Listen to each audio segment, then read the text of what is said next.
Hello, this is Dr. Anthony Delmond. We've been discussing the importance of planning out a sales presentation. Now we want to turn our focus specifically to the pre-approach. The pre-approach happens prior to walking into a presentation. So this is essentially the planning phase. And there are a few things you do during the pre-approach, and we'll walk through a few of them. The first is to prepare the prospects for the initial sales call.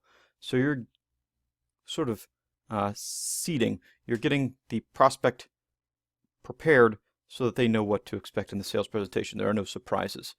You want to make sure you sell the sales call appointment to the prospect. You want to get them excited about it and fire it up. You want to gather and analyze information about the prospect. If you don't have any information about the prospect, it's very hard to tailor your sales presentation during that pre-approach and planning phase to their needs.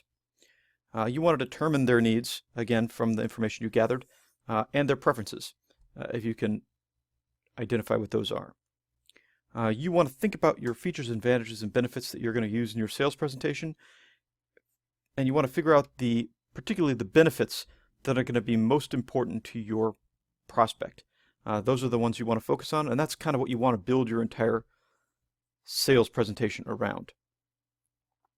You want to think about the sales presentation type and your demonstration strategy for the prospect. You want to make sure that what you're going to do matches their needs. So you're going to think about how you're going to be able to best sell the product to them, and then you want to actually plan everything out and rehearse your approach, and then the presentation itself.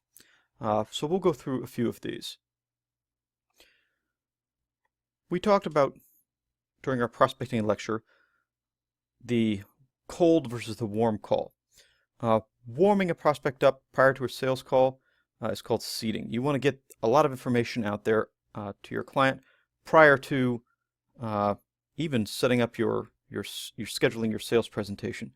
The more information they have, the more prepared they are, the better will be your likely prospects in selling to them.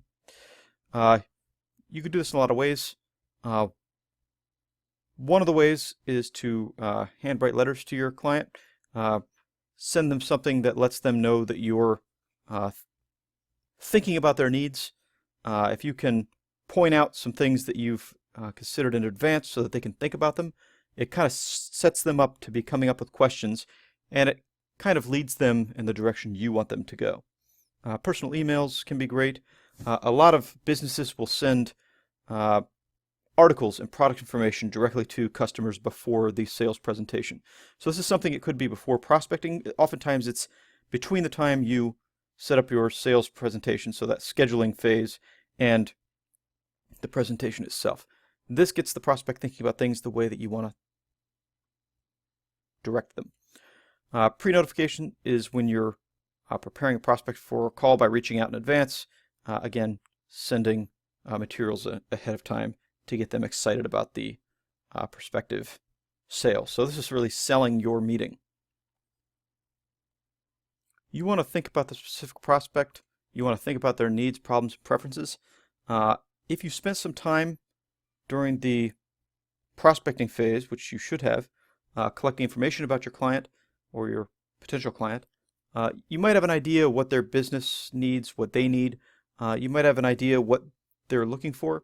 You might be able to sort of determine what some of the problems they might see would be.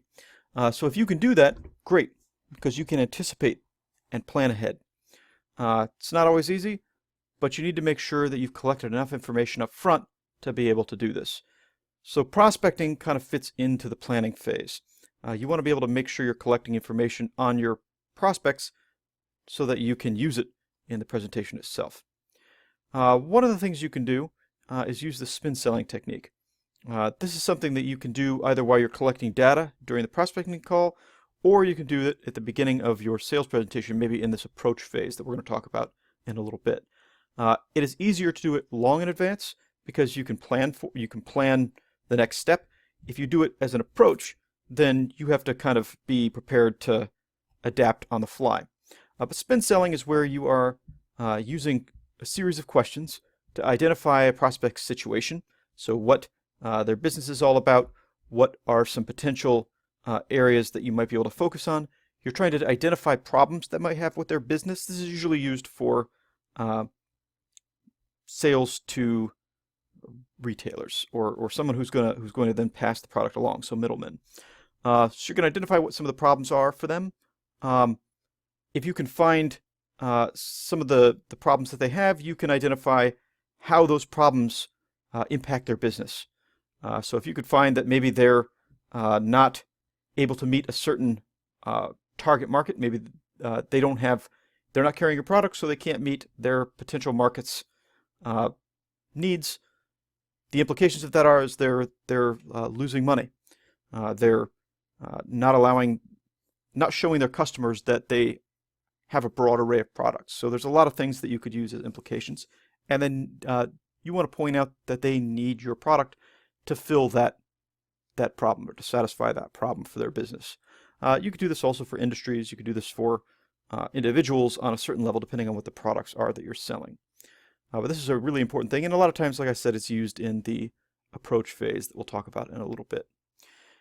The next thing you want to do is you want to be able to identify FABs. So you want to collect information so that you can identify features of a product, advantages of a product, and benefits of a product that would be really useful to your prospective customer.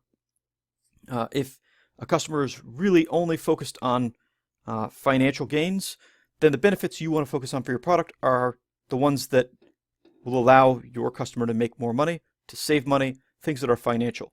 If your customer is worried about perhaps his workers, their families, then you want to focus on the benefits that your product would have on those workers. If you were selling, for example, golf carts to farms so that workers can get around, well, you could talk about the cost savings if the buyer is interested, the farmer is interested in cost savings or time savings. If it's focused on the comfort level of their employees, obviously you could focus on that in your sales. So really, you want to be thinking about what this prospect is concerned about. If you know this ahead of time, it makes it easier to prepare your sales presentation. If you don't know it until you arrive on site, you'll have to do some quick thinking and plan as you go.